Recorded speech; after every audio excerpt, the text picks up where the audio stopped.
Donc le bilan lourd, selon Bruno Retailleau en France, près de 1000 véhicules incendiés, 400 personnes interpellées. Un bilan trop lourd, produit, dit Bruno Retailleau, d'un ensauvagement. Jules Torres, les mots sont forts quand même. C'est des mots qu'il prononce depuis longtemps, qui avaient d'ailleurs été prononcés par son nouveau binôme Gérald Darmanin et qui avait beaucoup choqué la Macronie. L'ensauvagement, c'est quoi ? C'est-à-dire que il y a de plus en plus d'homicides, de vols avec violence, de violences avec armes, et pas seulement le soir de la Saint-Sylvestre, pas seulement lors de grandes manifestations. C'est une menace qui est persistante, que l'on subit au quotidien. Quand il y a 120 attaques au couteau par jour en France, eh bien, on peut se poser la question de savoir si on est dans un pays qui est ensauvagé. A priori, quand on regarde les statistiques, quand on regarde les sondages, on est dans un pays qui est très violent. La violence est persistante dans notre société, pas seulement du fait des extrémismes, pas seulement du fait de certaines idéologies comme l'islamisme dont on vient de parler. Souvenez-vous par exemple de ce cycliste qui avait été tué par un chauffard qui avait une grosse voiture. Et bien là aussi, c'est un symbole de cet ensauvagement de la société. C'est-à-dire qu'aujourd'hui, on n'est plus capable de régler ces problèmes en discutant. C'est seulement la violence qui compte. Et on le voit bien, hier, il y a 984 véhicules incendiés. Donc il y a aussi une contre-culture qui se met en place, une contre-culture qui est basée sur la violence, une culture qui est de plus en plus jeune, c'est ça aussi. Enfin ça date pas d'hier, Jules Torres. Les voitures, c'est à peu près stable, et on a arrêté heureusement de les compter, mais ça fait des années que c'est ça, et ça a même réduit plutôt. Et c'est là où je voulais en venir, c'est que c'est un rajeunissement. C'est ça qui a beaucoup changé. C'est que ces criminels-là sont de plus en plus jeunes. Quand on voit, par exemple, sur ces véhicules incendiés, ils sont incendiés par des gamins de 13 ou 14 ans. D'où d'ailleurs le couvre-feu des mineurs dans plusieurs communes de France. Bien sûr, mais bon, le couvre-feu, vous savez, si vous ne le respectez pas, c'est 38 € d'amende, et vous avez beaucoup de chances de ne pas la payer avec tous les moyens de recours qu'il y a et qui nous sont donnés généreusement par l'État français. On voit très bien que Bruno Retailleau est très mécontent de la soirée qui vient de se passer. A-t-il les outils, les mesures nécessaires pour répondre à cet ensauvagement de la société, avec une majorité introuvable, le fait qu'on ne puisse pas faire voter de projet de loi où véritablement il y ait des changements? Je ne suis pas sûr qu'on arrive à trouver les solutions. Enfin, les solutions, on les a évidemment. On reviendra sur ce duo, parce que je crois que vous allez accompagner Gérald Darmanin dans la soirée qui va à Marseille. Oui, voilà. Mais on va y revenir dans quelques instants, Philippe Guibert. Oui, mais je trouve que c'est bien, enfin que c'est bien, que le ministre de l'Intérieur a raison de marquer son insatisfaction. C'est-à-dire que quand il y a des chiffres aussi importants... Et il y avait des médias ce matin qui disaient climat calme en France, nuit calme. Enfin, lui a préféré... Il y a des médias, non, mais c'est intéressant aussi de le souligner. 1000 voitures brûlées, et lui marque son insatisfaction. Oui. Alors il donne comme explication l'augmentation de la violence dans la société qui est incontestable, on l'a dit, les homicides remontent, surtout les tentatives d'homicide et les coups et blessures volontaires augmentent de 30 à 50% depuis 10 ans.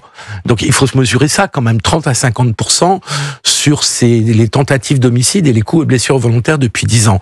Maintenant, là où il y a quand même un bout d'échec de la part des forces de l'ordre, c'est que le 31 décembre est hélas un rituel, que tout ça est relativement...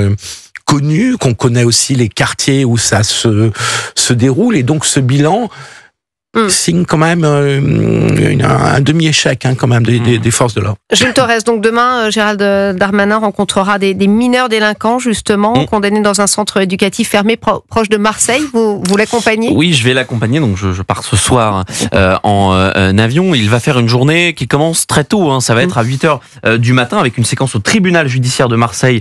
Notamment, vous savez qu'il a fixé 3 grandes lignes, et il y en a notamment 2 qui vont nous intéresser lors de ces déplacements. C'est évidemment la question du narcotrafic et de la criminalité organisée. On voit bien ce qu'il se passe dans nos prisons. On voit bien l'essor qu'a pris le narcotrafic ces dernières années. On parle d'un business, si je puis dire, qui a un chiffre d'affaires relatif à une entreprise du CAC 40. C'est entre 4 et 6 milliards de chiffre d'affaires. Il y a 200 000 personnes qui en vivent, et surtout, il y a des victimes, il y a des drames. On les commente ici ou là. À Grenoble, on se souvient à Rennes, un enfant qui avait pris une balle perdue. On se souvient de Marseille, ce chauffeur VTC qui a été tué par un gamin de 14 ans et dont le meurtre a été commandité depuis une prison. Donc on voit très bien qu'il y a beaucoup de sujets. Et puis ensuite, voilà, Gérald Darmanin, il va rencontrer des mineurs, parce que c'est aussi l'enseignement qu'on peut tirer de cette nuit de la Saint-Sylvestre, c'est que les violents dans notre pays aujourd'hui sont de plus en plus jeunes, à 12, 13 ou 14 ans. Eh bien, désormais, on ne joue plus à la Game Boy ni aux jeux vidéo, on ne lit plus de mangas, et heureusement, il y en a beaucoup qui le font, hein, mais on va s'en prendre aux forces de l'ordre et brûler des véhicules. Donc, je dois vous laisser filer, c'est ça ? Je crois. Bon. Et il va faire des annonces, Gérald Darmanin, sur ces sujets.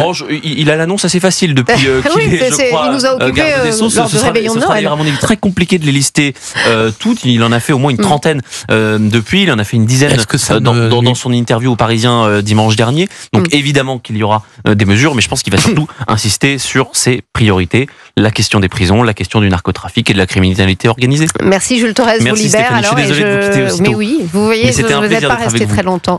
Merci Jules Thorez, et vous, je vous garde, Philippe Guibert. Au cœur de l'histoire, tous les jours de 15h à 16h sur Europe 1, avec Stéphane Bern du lundi au vendredi et Virginie Giraud samedi et dimanche.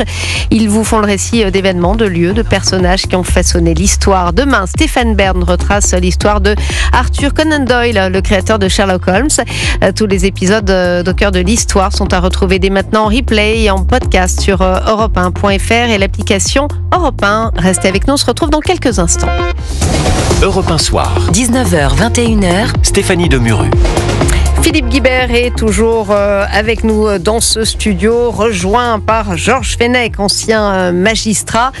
Georges Fenech, du coup, on va continuer un petit peu à parler justement de cette insécurité le soir de Nouvel An. Bruno Retailleau n'est pas content, il dénonce un bilan trop lourd, 1000 véhicules incendiés, plus de 400 personnes interpellées en France. Avant de vous faire réagir, je vais vous faire écouter Bruno Bartocchetti d'Unité SGP Police FO. Il fait le bilan de cette soirée du réveillon.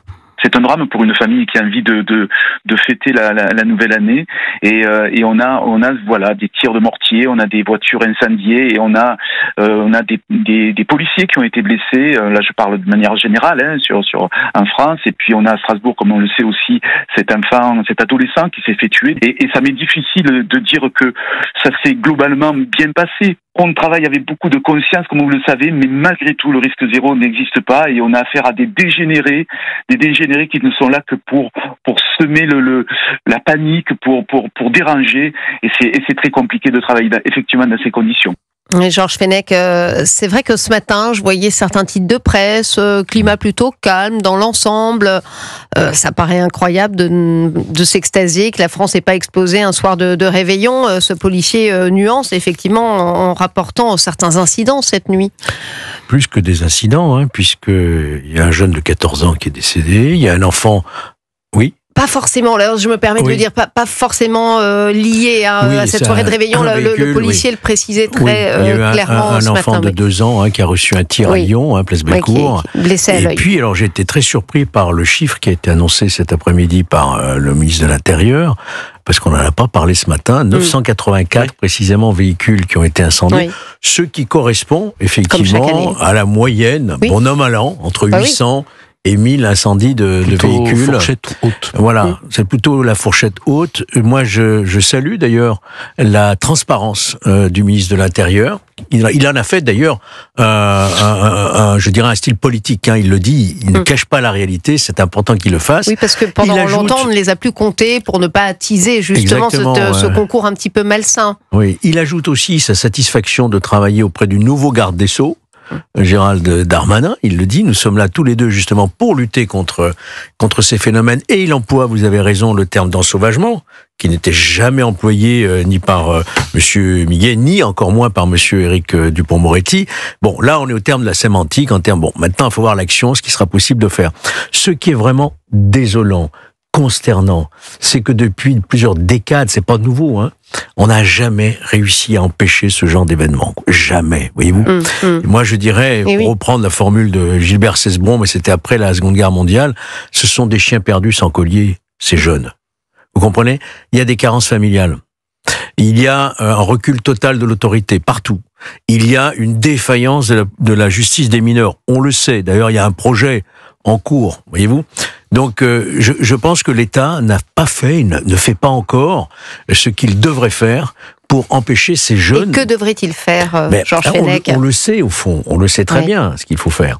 C'est-à-dire il faut construire des établissements d'un type nouveau, et notamment des centres éducatifs fermés qui sont totalement en sous-effectif. Il y en a à peu près 52 en France, donc même pas un par département. Ce sont des petites structures de 10-12, vous voyez un petit peu.